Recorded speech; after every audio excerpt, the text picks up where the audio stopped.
John D. Rockefeller is often remembered for the monopoly. He is remembered for the ruthless efficiency of Standard Oil. He is remembered for the aggressive acquisition of competitors. But there is a detail in his early life that contradicts the image of a man who only took. It is the habit of the tithe. Rockefeller followed a strict religious rule. He gave 10% of his income to his church. This was not a sporadic act of charity. It was a systematic distribution of capital. It began when he was young and continued until he was the richest man in the world. This habit reveals the psychological foundation of his wealth. The system was simple. Rockefeller committed to giving 10% of everything he earned. In the Baptist tradition, this is known as tithing. For most people, giving is an afterthought. They pay their expenses. They save what is left. They give if there is a surplus. Rockefeller reversed this order. He gave first. This meant that the first 10% of his income was gone before he spent a single penny on himself. This practice was not about the money. It was about the discipline. Rockefeller was a man of records. He began keeping a ledger at a young age. He called it ledger. In this book, he tracked every cent. He recorded every expense. He tracked every gain. The tithe was a line item in his financial life. By automating this distribution, he treated his charitable giving as a fixed cost. It was as mandatory as rent or taxes. This created a specific psychological effect. It shifted his relationship with money. Most people view wealth as a pool. They want to fill the pool as high as possible. They fear that taking water out of the pool will leave them with too little. This fear creates a scarcity mindset. It makes a person cling to their capital. Rockefeller viewed wealth as a flow. By giving 10% away immediately, he proved to himself that he was the master of the money. The money did not master him. He demonstrated that he could survive and thrive while a portion of his income vanished. This removed the fear of loss. It replaced scarcity with a sense of abundance. He believed that the more he managed his resources with discipline, the more he would be entrusted with. This discipline extended to every part of his business. The same precision he used for his tithes was applied to the cost of a kerosene barrel. He tracked the cost of freight. He tracked the cost of lubricants.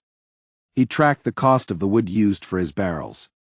The tithe was the first exercise in this rigorous management. It taught him that a system is more reliable than a feeling. He did not give because he felt generous. He gave because the system demanded it. The habit of the 10% rule created a mental framework for scaling. When Rockefeller earned a small amount, 10% was a small sum. As his earnings grew, the 10% grew. The system did not change as the numbers changed. This is the essence of a scalable wealth system. Whether he earned a few dollars or a few million, the percentage remained constant. He learned to handle large sums of money because he had already mastered the psychology of distribution on a small scale. As Standard Oil grew, this internal system faced an external conflict. The world began to see Rockefeller differently. To the public, he was the face of the trust. He was accused of being a monopolist.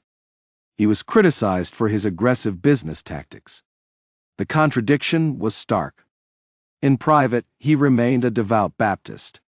He continued to tithe. He continued to see himself as a steward of wealth rather than an owner of it. This created a tension between his public image and his private conviction. His critics argued that his wealth was built on the ruins of others. Rockefeller responded by increasing the scale of his giving. He did not stop the system. He expanded it. The discipline of the 10% rule evolved into a broader philosophy of philanthropy.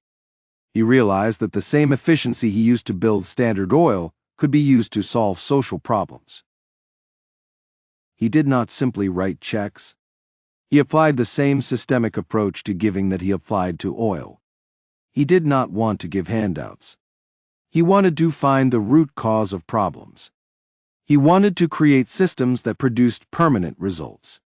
This was the logical conclusion of the tithe.